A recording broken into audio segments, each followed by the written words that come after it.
जो शुरुआत भी नहीं थी, किसी ने भी कोई कहीं कुछ कोई स्लोगान नहीं था देश में कि अंग्रेजों भारत छोड़ो। उस समय उन्होंने इसका लड़ाई का शुरुआत किया था। तो इससे हम लोग को वो पूरे भारत को आज़ादी दिलाई। तो इससे हमको सीख लेना है।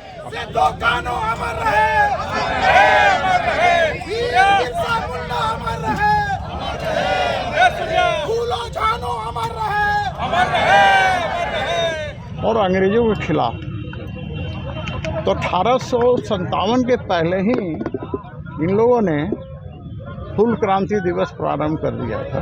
कहीं भी उचित नहीं है। लोगों को अपने कार्यक्रम से कोई कार्यक्रम करने से रोक नहीं सकता, और खासकर उनके वंशज, उनके परिवार को।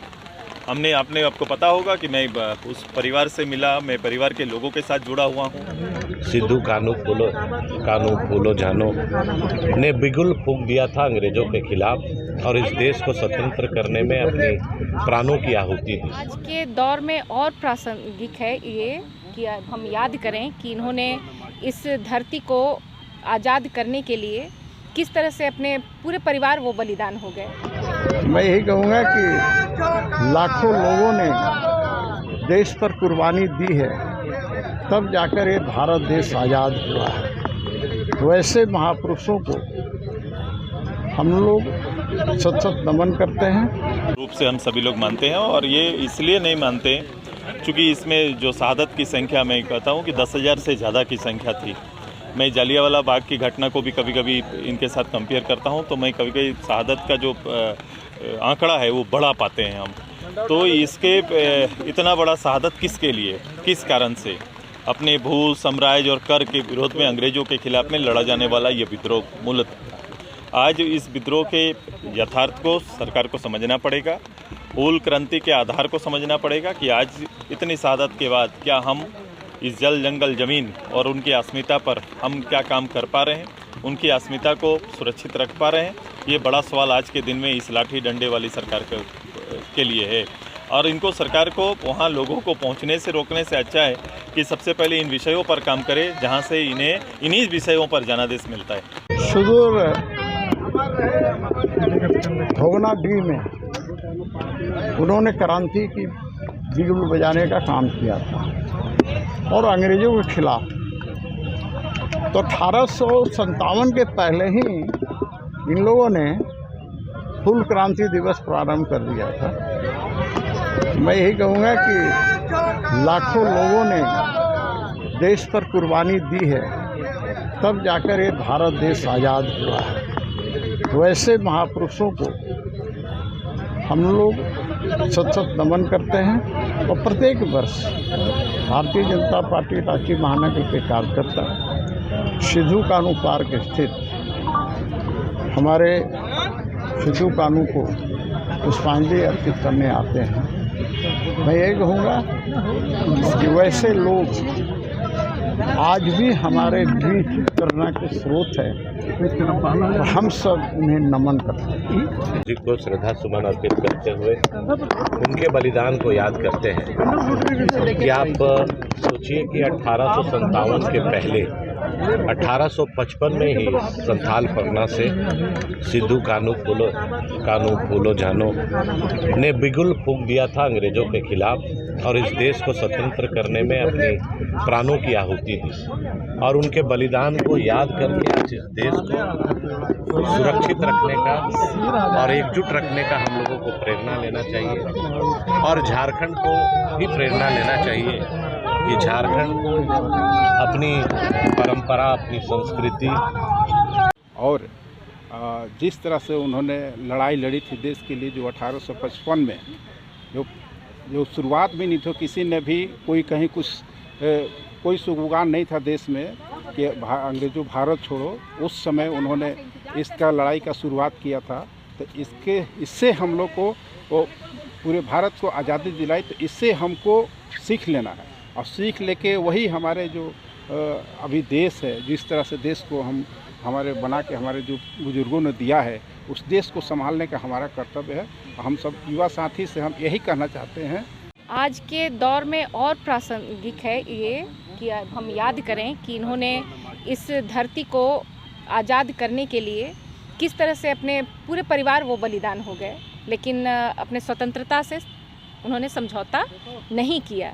और अभी जो देश की हालत है कि अघोषित आपातकाल जैसी स्थिति है, जहां धर्म के नाम पे, जाति के नाम पे दंगे भड़काए जाते हैं और अगर कोई सच बोलने का कोशिश करता है तो उसको गिरफ्तार कर लिया जाता है। तो ऐसे में आज का दिन और इनकी शहादत, कहें कि अगर हम लोग इस लड़ाई को जारी ना रखें तो इनकी शहादत बेकार जाएगी।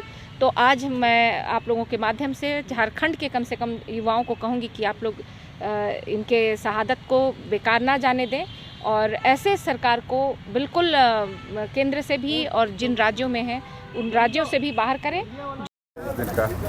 देखिए, ऐसे तो इतिहास में पढ़ाया जाता है कि 1857 में क्रांति हुई, पहला सिपाही विद्रोह, ये अंग्रेजों का था, लेकिन क्रांति की बात।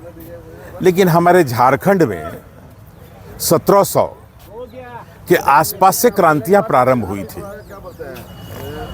वीर बुद्धू भगत 1700 कुछ में है, 1855 का ये सिद्धू कानू का है। और हम ये कहना चाहेंगे, उस समय सोच लीजिए कोई सुविधा नहीं थी हमारे पास, फिर भी उन्होंने अंग्रेजों से लोहा लिया है। और हम इतना कहना चाहते हैं कि ये तो आज जब भी मैं सिद्धू कानू के यहाँ पर आता हूँ तो मुझे बरबस वो दिन याद आ जाते हैं। 2006 में जब मैं प्रदेश अध्यक्ष था तो देवघर जो आदि देव हैं और भोगनाडी जो इनका जन्म स्थान है जहाँ इनकी फांसी दी गई थी, एक पदयात्रा हमने निकालने का प्रयास किया था। और हम सभी जानते हैं कि जब कभी कोई अपनी बात समाज को पहुंचाना पड़ता है तो हमारे ऋषि मुनियों को परंपरा है, सनातन परंपरा है, हम यात्रा पदयात्रा के माध्यम से हम अपनी बात को पहुंचाते थे। वो अद्भुत दृश्य था। ये हमारा था कि संथाल पगड़ा में बांग्लादेशी घुसपैठ और धर्म परिवर्तन के विरुद्ध हमारा ये यात्रा था, संथालू यात्रा। वो श्यामा प्रसाद मुखर्जी 23 जून उनका बलिदान दिवस से प्रारंभ हुआ और 30 जून सिद्धू कानू को बलिदान दिवस पर समाप्त हुआ था। हम इन्हें नमन करते हैं। आज उन्हीं के चलते आज़ादी मिले ऐसे ही वीर सपूतों को, इसलिए इससे प्रेरणा हमें लेना चाहिए। के माध्यम से पहले तो समस्त प्रदेशवासियों को हूल दिवस की बहुत बधाई।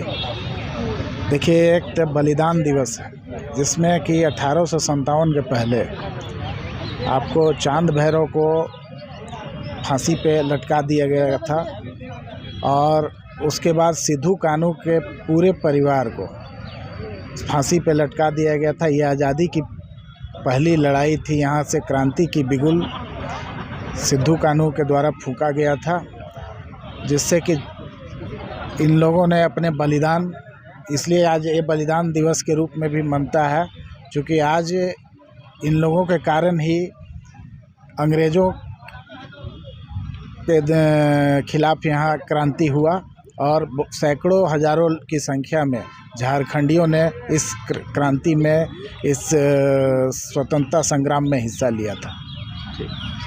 परिचय दे दिए। शंकर दुबे, समाज सेवी, भाजपा झारखंड। लाइव लगातार के वीडियो को लाइक करें, सब्सक्राइब करें और बेल आइकन को दबाना न भूलें।